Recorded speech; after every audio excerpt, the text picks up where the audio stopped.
you eat what you kill. A lot of times you hear a lot of people in sales say that make commission, but pretty much that's what happens. You eat what you kill. So as you go out and start getting clients, then you build up your income.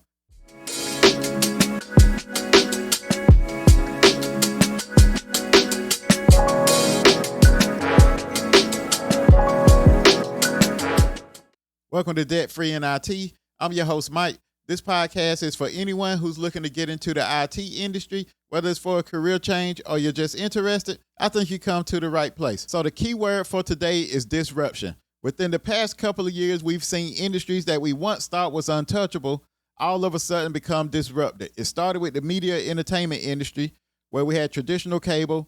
Then came Netflix, YouTube, and other streaming apps that changed the whole game for the media and entertainment industry, where I remember growing up, if a movie came out to the movie theaters, basically we had to wait almost a year in order for that movie to be available to rent or maybe to go and get the DVD, go buy it in the store. So it took almost a year for that to happen, where now the way that things have changed in the industry with the apps like Netflix, YouTube, and other apps, it's a whole bunch of them out there. So with all those apps, it kind of changed how we get things now, especially with media, where, okay, a movie comes out at the movie theaters this week, damn near less than a month, you can either rent that movie online, or you can go out and buy that DVD, or if you're still watching DVDs, or you can just go stream it online. So the media industry was one of the first industries to become disrupted. So then you look at food and delivery, where before you had to either drive to a restaurant, pick up your food, bring it home to eat it if you wanted takeout. Maybe a Pizza Hut or something like that was delivering a little couple years ago. But now we got Uber Eats and DoorDash, where you can go in your phone, place an order, have food delivered to your doorstep. So with the rise of these popular apps, we have created what's called a gig economy. So this economy has also started to creep into the IT industry, with more and more professionals choosing to freelance, consult, or work as a contractor. For the purpose of this video, I'm going to sum it all up into just freelancing. So today, we're going to compare freelancing versus full-time employment. By the end of this video, I'll let you know about a couple of apps that can get you started with freelancing if that's the route that you decide to go. So let's get to it. So when comparing these two, the first thing we want to look at is the earning potential. So as a freelancer, pretty much your earnings is unlimited, but sometimes it may be inconsistent. So as a freelancer, you're able to go out, get different clients if that's the route you choose, or you can go out and get contracts, which contracts usually pay pretty decent and usually pay a little bit more than full-time.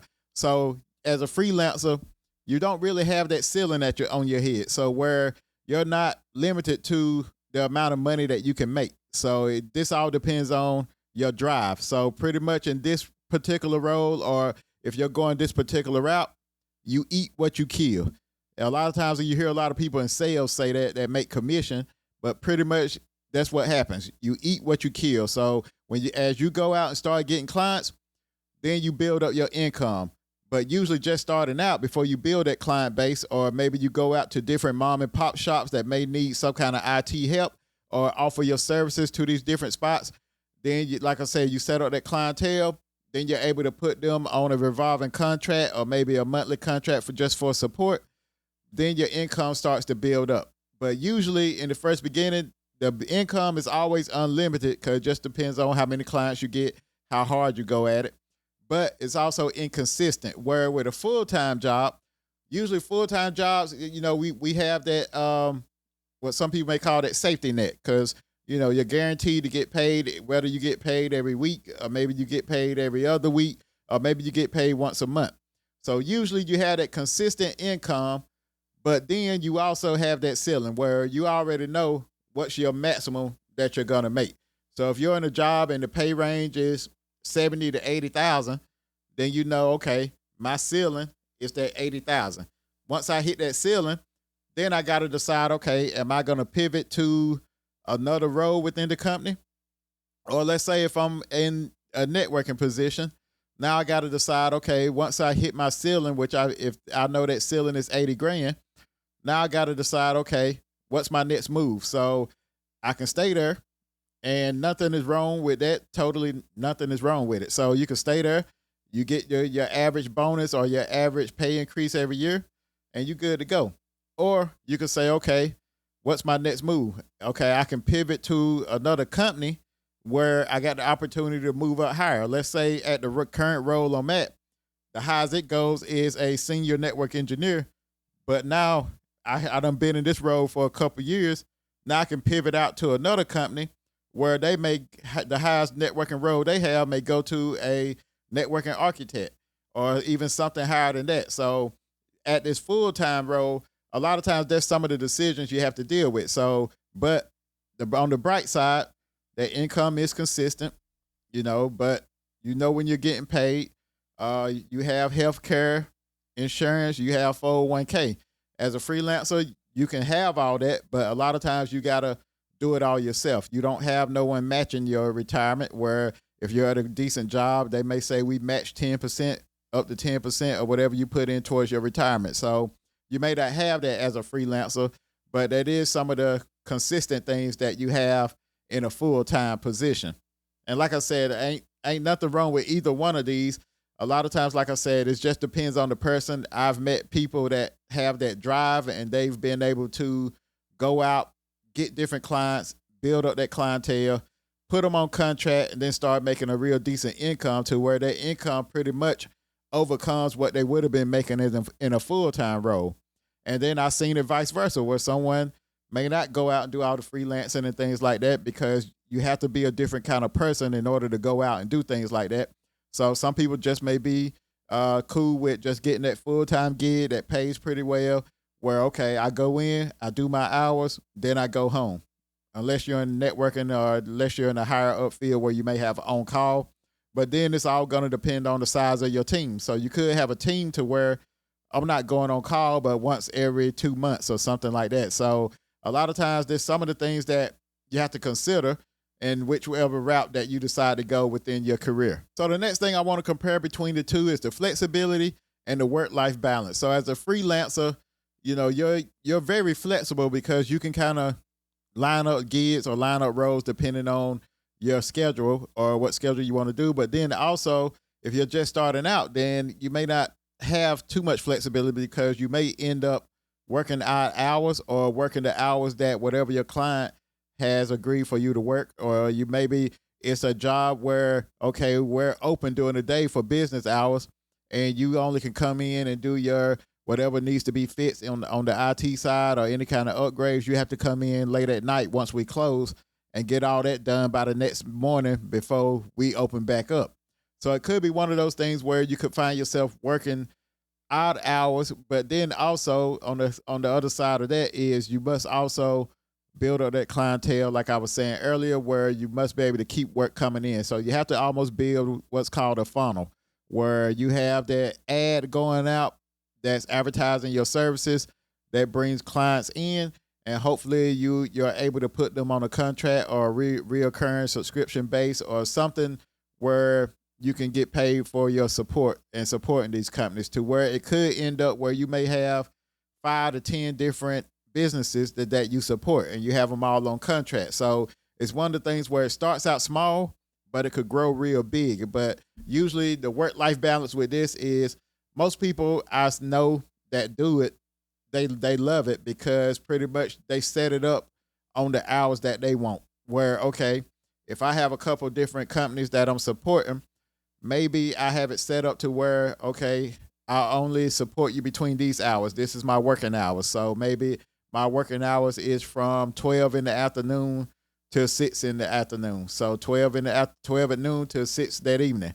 So then they're aware of my hours that I work, so they can kind of work with me. Or it may be something where you have to work with their business depending on their business hours. But as a freelancer, a lot of times like this can be up in the air with the flexibility and the work-life balance. And then looking at a full-time employee, so usually as a full-time employee, you're working fixed hours. So this may be that I work first shift. I work from 9 to 5 every day, Monday through Friday. I may have to work every other weekend or something like that.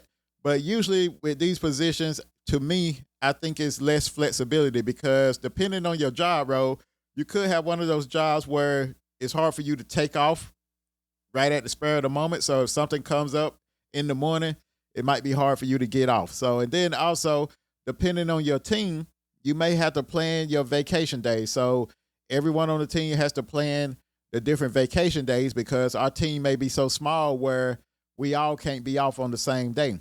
So this means that, okay, somebody's every year we're going to rotate on who gets Thanksgiving and Christmas off. So that's going to rotate every year.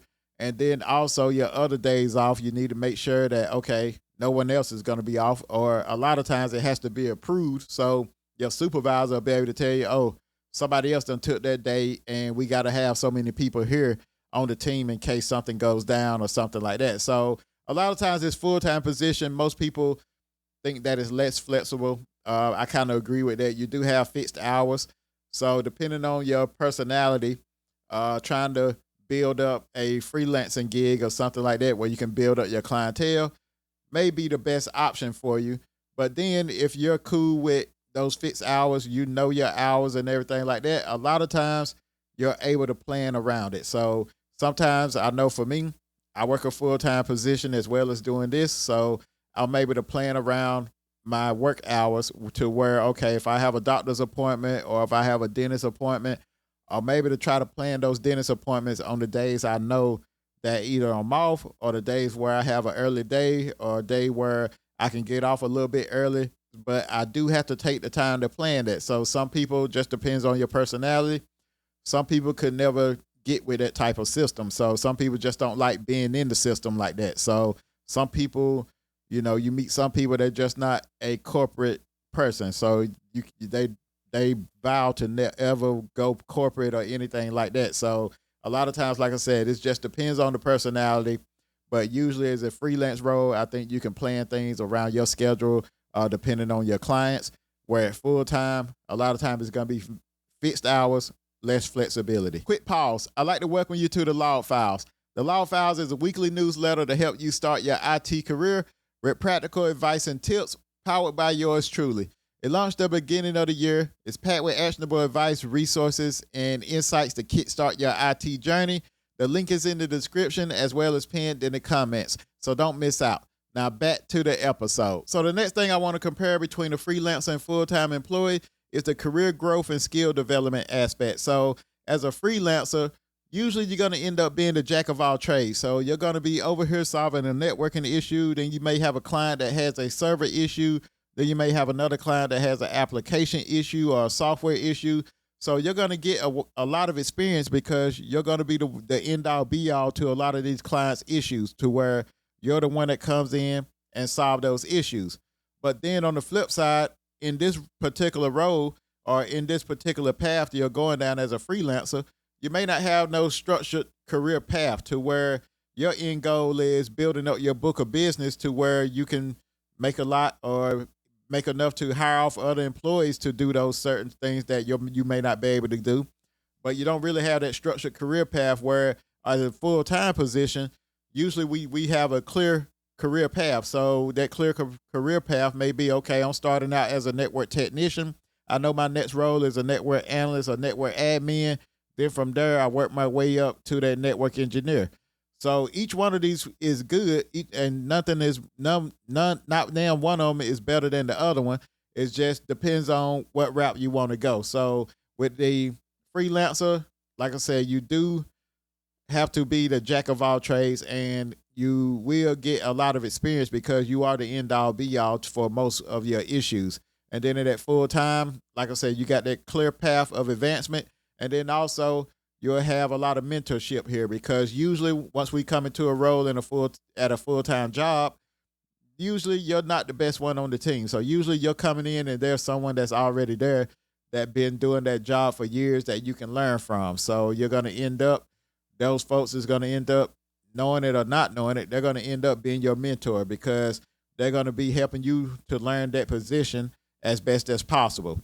So like I said, with each one of these, the career growth and the skill development aspect, each one of them is different, but also each one of them is valuable because for a lot of people, I know even for myself, it's always been my dream to build up my own thing and stand on my own too. I think most people probably have that dream also, to where you want to be able to build something on your own, whether it be you're building a IT company or managed service business where you're going out getting these clients and contracts, which basically where that's freelancing will lead up to, because basically as you're doing these freelancing jobs, you're going to end up getting clients where you put on a monthly contract. Then next thing you know, that grows up to be something bigger than you, to where, okay, you got to start hiring people. And then next thing you know, you're one of the biggest managed service providers out here. So basically that's where that freelancer role, I think, will lead you to. And then, like I said, if you're cool with just being a full-time employee, you're going in, you got the benefits, everything is there for you. Like I said, that's a great path also. So next, we want to look at some freelance apps that can get you started with freelancing. So one of the most popular ones is, of course, Upwork. So Upwork is probably one of the largest platforms for IT freelancers that covers software development, networking, cybersecurity, as well as other different jobs out there or freelancing gigs out there. And then you have Fiverr. Like I said, Fiverr is great for smaller gig-based IT jobs like tech support, WordPress setups, or even some scripting. And then the one that I've been itching to try. So this particular app here is great for someone that's used to being a field technician or a field engineer. And that app is called Field Nation. So with Field Nation, it's on-demand IT support and networking gigs. So usually, like I said, this app is geared towards those people that's used to being field engineers. So basically, with Field Nation, and I plan on doing a whole video just on Field Nation coming up soon, because it's one of the apps where I've been itching to try it. So Field Nation, I think it's an app that you can use to get some experience, because basically with Field Nation, you sign up for it just like you're signing up for a DoorDash or an Uber. And basically with Field Nation, once you sign up, you pick the categories that you're good at or the categories where you want to work in. And then from that, it's almost like you're working for a company or an organization, because you'll start seeing tickets pop up. And then with those tickets are how to pay for each ticket. And some of those tickets may be networking issues. Some of them may be depending on your settings or your criteria. It could be networking issues. It could be software issues. It could be desktop issues. I've seen plenty of tickets for re-imaging desktops. I've seen plenty of them for replacing desktops. I've seen some of them for office moves. I've seen some of them for putting in networking equipment. So, like I said, this Field Nation app, I've been itching to try it out, and I may try it out here soon. It's just if I find a gig that's going on the weekend. Most of the time, the gigs is going on during the week, during normal work hours. But this app here, I think it has the ability to help someone that may not have a full-time employment role yet, but you can get your skills up by going out and doing these different gigs. And a lot of times the gigs are local to your area, or maybe in a 20 to 30, 40-mile radius, depending on the area that you're in. And like I said, it has plenty of tickets there that you bid on. There's plenty of videos on YouTube about Field Nation, but I do see it as being one of those apps to where you can get your hands dirty a little bit. You can get a little bit of experience under your belt, because you're able to go out and do you're doing real tasks. You know, it's not like you're not fixing anything. You're going out, you're doing real tasks. So if you get a chance, check out this Field Nation app. But like I said, it's one of the apps I think can get you started with freelancing. So you have Field Nation, you have Fiverr, which a lot of times, like I said earlier, Fiverr is usually for smaller gigs. You'll see folks on there doing different things for like $5 or $10, which you have to do that a lot in order to get a decent income. And then you have Upwork. Upwork has some networking gigs, some server admin gigs on there too.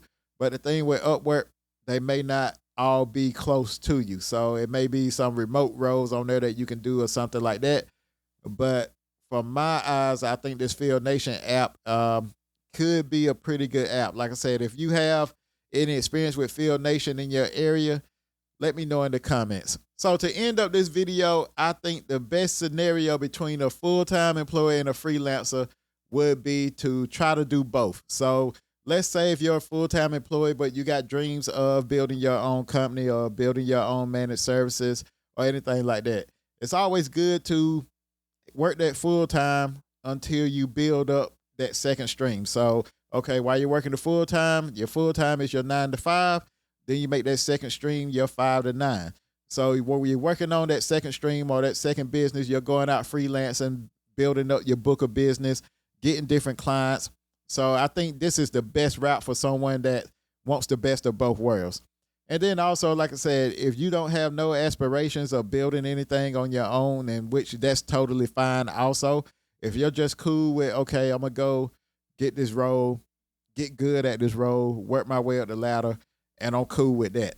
So, like I said, then that way I would just go that full-time employment route. So, like I said, but none of these is wrong. Each of them have their pluses and minuses, and each of them have their pros and cons. So to sum it up, freelancing equals high earning potential, but it could be a little bit risky because there's no guarantee for anything with freelancing, which sometimes you may say there's no guarantee with a full-time job either. But basically, with a full-time job, you have stability, benefits, long-term growth. So which one would you choose? Let me know that in the comments also. So that brings me to the end of this episode. Hopefully you found value in this episode. If you're watching on YouTube, please like and subscribe. If you're on Instagram, TikTok, or Facebook, you can follow me at Debt Free in IT. If you have any questions or comments, you can email me at debtfreeinit@gmail.com, or you can visit debtfreeinitwithmike.com. Other than that, I'll see you next week. Peace.